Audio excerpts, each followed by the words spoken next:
Assalamualaikum warahmatullahi wabarakatuh. Perkenalkan, nama saya Nur Rahim Suryo dari Prodi Komunikasi dan Penyiaran Islam Universitas Muhammadiyah Yogyakarta. Langsung saja di sini saya akan sedikit menjelaskan atau menjabarkan tentang apa yang saya sudah buat makalah matkul psikologi kepribadian dengan tema menganalisis kepribadian keluarga. Kemudian langsung saja masuk ke pembahasan.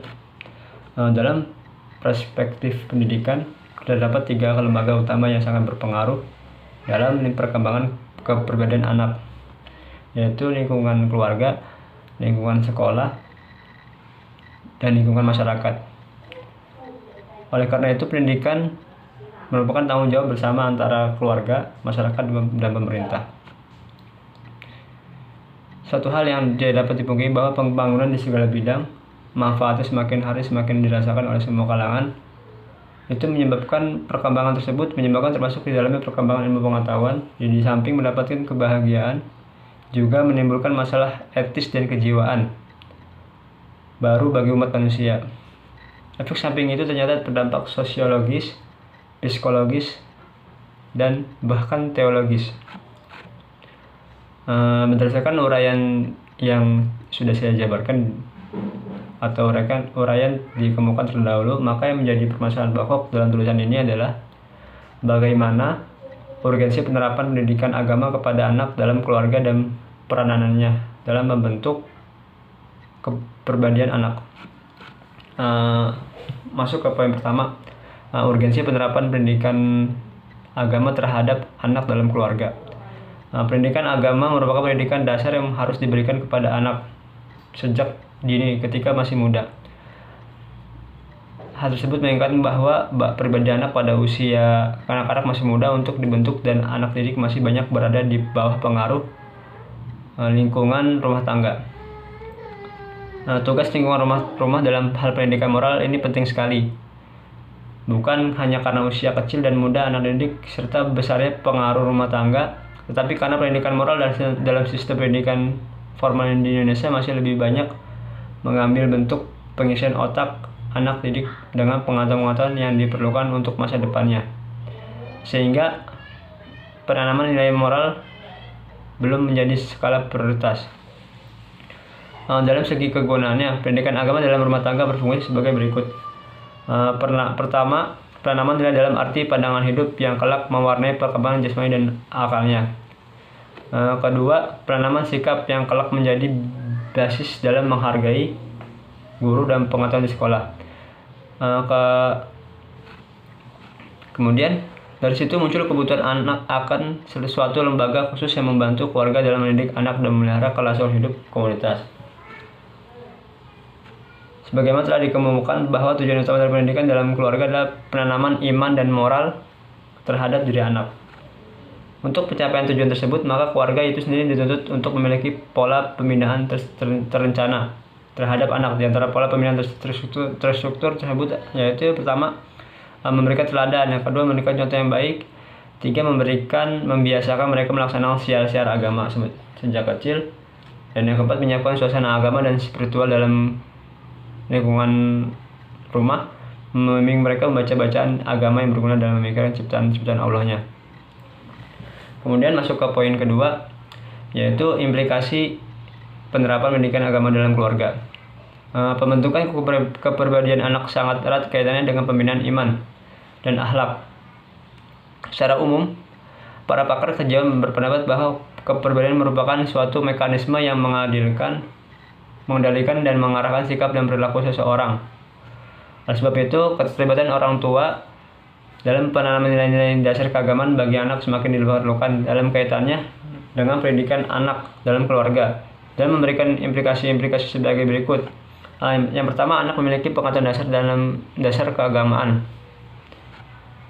Pengetahuan agama dan spiritual termasuk bidang-bidang pendidikan yang harus mendapat perhatian penuh oleh keluarga terhadap anak-anaknya. Kemudian yang kedua, anak memiliki pengetahuan dasar akhlak. Keluarga merupakan penanaman utama dasar-dasar akhlak bagi anak. yang biasanya tercermin dan sikap dan perilaku orang tua sebagai teladan yang dapat dicontoh anak. Kemudian yang ketiga, anak memiliki pengetahuan dasar sosial. Anak adalah generasi penerus yang di masa depannya akan menjadi anggota masyarakat secara penuh dan mandiri. Oleh karena itu, seorang anak sejak kecil harus sudah mulai belajar bermasyarakat agar nantinya dia dapat tumbuh dan berkembang menjadi manusia yang dapat menjalankan fungsi-fungsi sosialnya. Kemudian mungkin itu saja sih yang dapat saya jelaskan. Tambahan untuk menjelaskan kepribadian keluarga saya sendiri. Pertama, saya mempunyai bapak dan ibu. Kemudian saya berempat bersaudara saya anak keempat dari 4 bersaudara. Yang pertama, alhamdulillah dari bapak saya sikapnya yaitu cukup tegas dan ibu saya sabar. Dan alhamdulillah untuk kakak saya sudah bekerja di rumah sakit, yang perempuan yang pertama, yang kedua laki-laki sudah bekerja juga, dan yang terakhir kembar, yaitu saya dan kembaran saya.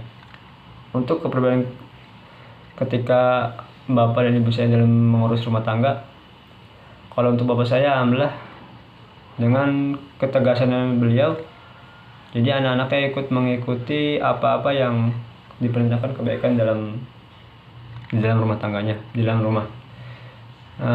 Ada slogan yang cukup unik, yaitu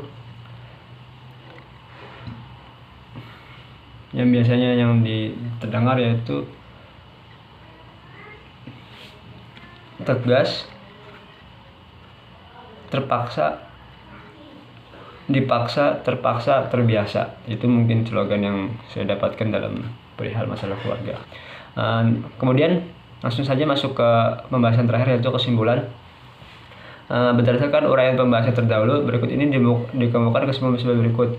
Penerapan pendidikan agama terhadap anak dalam keluarga secara dini memiliki tingkat urgensitas yang sangat besar.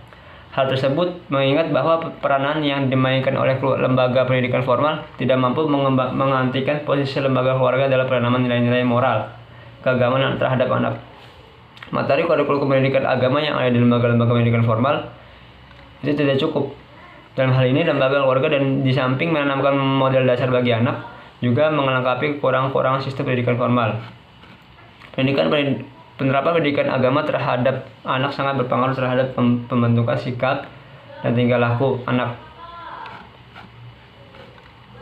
Pemberian model-model keagamaan dalam keluarga secara garis besar dapat melahirkan implikasi-implikasi sebagai berikut. Anak memiliki pengetahuan dasar keagamaan, anak memiliki pengetahuan dasar akhlak, anak memiliki pengetahuan dasar sosial.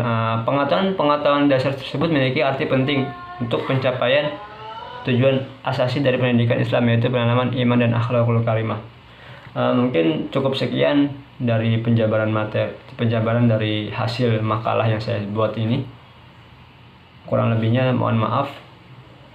Kalau ada benarnya itu datangnya dari Allah Subhanahu wa taala, dan kalau ada salahnya itu datang dari saya pribadi. Undur maqala wala tandur man qala. Lihatlah apa yang dikatakan, janganlah lihat siapa yang mengatakan. Mungkin cukup sekian dari saya. Wassalamualaikum warahmatullahi wabarakatuh.